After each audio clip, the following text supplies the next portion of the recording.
Прашањето за финансирање на политичките партии постојано во последно време се наоѓа во центарот на вниманието. Не толку од аспектот дали е уредено како се финансираат политичките партии, затоа што во тој дел имаме добро законодавство, повеќе од аспектот како се контролира финансирањето на политичките партии. Ние имаме ситуација дека во законите е уредено кои се забранети начини на финансирање на партиите, како можат да се финансираат. Во заредовното работење се финансираат и од буџетот, и тука имаме надлежности на Државниот завод за ревизија да следи финансирање на политичките партии, исто така и на изборните кампањи.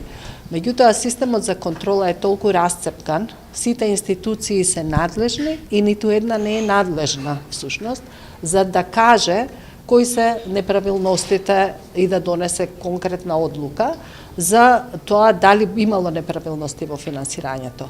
Од друга страна, имаме силни одредби во Кривичниот законник, кои што пак не се функционални, затоа што јавното обвинителство досега ефективно не постапило по ниту една од кривичните пријави што ги имаме поднесено и ние и другите институции.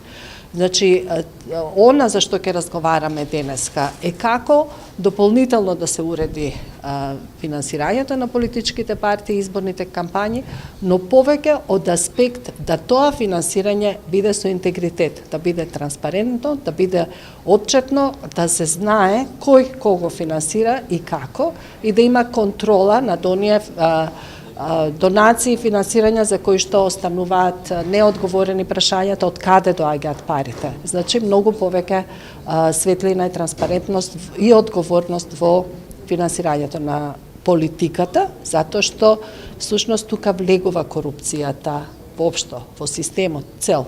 Влегувајќи во политиката, влегува во сите институции. Тоа е една од темите за која што се залагаат дел од политичките субјекти во Република Македонија.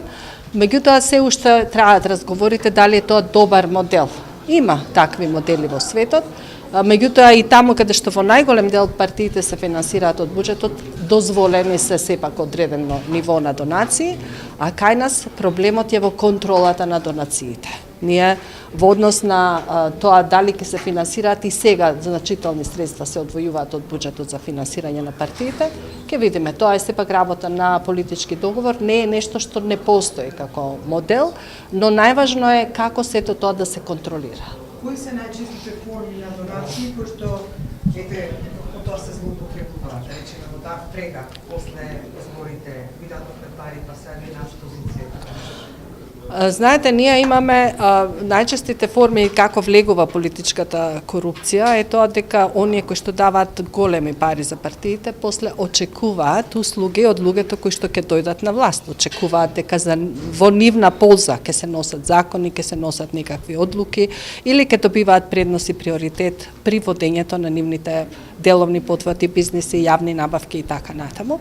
Меѓутоа, една многу загрижувачка појава беше донации од граѓани, за кои што многу од нас знаеме дека воопшто не се ни вработени. Се согласувам дека некој може да не е вработен да биде богат, меѓутоа треба да покаже дека платил данок. И тоа се тие непознати средства за кои што дури сметавме дека представуваат и внесување на црни пари, односно перење на пари преку финансиските кампањи.